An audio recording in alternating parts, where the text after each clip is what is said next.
Pushpa 2 cinema benefit show సందర్భంగా సంధ్యా థియేటర్లో జరిగిన తొక్కిసలాట ఘటనలో పోలీసులు ముగ్గురిని అరెస్ట్ చేశారు. అరెస్ట్ అయిన ముగ్గురు నిందితులు సంధ్యా థియేటర్ యజమానానికి చెందిన వారిగా పోలీసులు గుర్తించారు. రాత్రి పుష్ప 2 ప్రీమియర్ షో వేళ తీవ్రమైన తొక్కిసలాట ఘటనలో దిల్సుఖ్ నగర్కి చెందిన రేవతి అనే మహిళ మృతి చెందింది.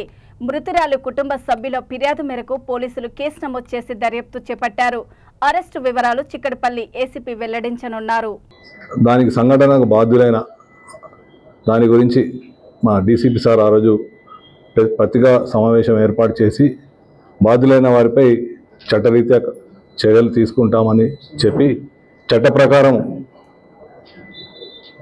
105, 1181 రెడ్ విత్ 3/5 బిఎన్ఎస్ ప్రకారము కేసు నమోదు చేసి ఈ అమ్మాయి ఎవరైతే చనిపోయిన తల్లి ఉందో తల్లి మరియు కొడుకు వాళ్ళ భర్త వాళ్ళ కూతురు అందరూ కలిసి సినిమా థియేటర్కి వచ్చారు. లోపల టికెట్ తీసుకొని లోపల ఉన్న క్రమంలో ఎప్పుడైతే మీకు ఆ రోజు సంఘటన వీళ్ళు ఎవరైతే అల్లు అర్జున్ గారితో వచ్చిన బౌన్సర్స్ ఉన్నారో పర్సనల్ సెక్యూరిటీ వాళ్ళు అందరిని నెట్టివేసే క్రమంలో లోపల సీట్ల కింద అక్కడ సఫకేటెడ్ గురి ఊపిరాడక కింద పడిపోతే లోపల ఒక సాయి కిరణ్ అనే వ్యక్తి వాళ్ళు పోలీసుకు హెల్ప్ అడిగితే వాళ్ళు మన పోలీసు వాళ్ళు లోపలికి వెళ్ళి మా అంజనేయులు కానిస్టేబుల్ ఆఫీసర్ మౌనిక, మన సిఐ గారు, చిక్కడపల్లి సిఐ గారు, ప్రసాద్ రెడ్డి ఎస్ఐ గారు వీళ్ళందరూ తీసుకొని బయటకు తీసుకొచ్చి వాళ్ళకు ఫస్ట్ ప్రాథమిక సిపిఆర్ చేసి వెంటనే దుర్గాబాయి దేశ్ముఖ్ హాస్పిటల్కి తరలించి అక్కడి నుంచి అబ్బాయిని ఇంకా సూపర్ స్పెషాలిటీకి తరలించడం జరిగింది. బాలుడి పరిస్థితి ఆశాజనకంగా ఉంది.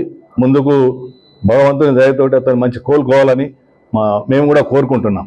మేము పేపర్స్ అన్ని చూసాం. వాళ్ళు ఎంతమంది ఇప్పుడు ఇతన్ని అరెస్ట్ చేసిన వాళ్ళని అడిగిన వాళ్ళ పార్ట్నర్స్ 7-8 మంది ఉన్నారు. ఆ పనిలో ప్రతి ఒక్కరు బాధ్యులే. ఈ సంఘటనలో ప్రతి ఒక్కరిని కూడా వాళ్ళకి చట్ట ప్రకారము ఇందులో ఎవరైతే main lower balcony upper balcony the incharge ఎవరు విజయ్ చందర్ అనే వ్యక్తిని కూడా ఈరోజు అతని రిమాండ్కు తరలించడం జరిగింది. సీనియర్ మేనేజర్ నాగరాజు అనే వ్యక్తిని కూడా ఎవరైతే థియేటర్ సంధ్యా థియేటర్ మేము చూసే మెయిన్ మేనేజర్ కూడా వారిని ఈరోజు హానరబుల్ కోర్టు ముందు ప్రొడ్యూస్ చేయడం జరిగింది. వారిని రిమాండ్కు తరలించడం జరిగింది.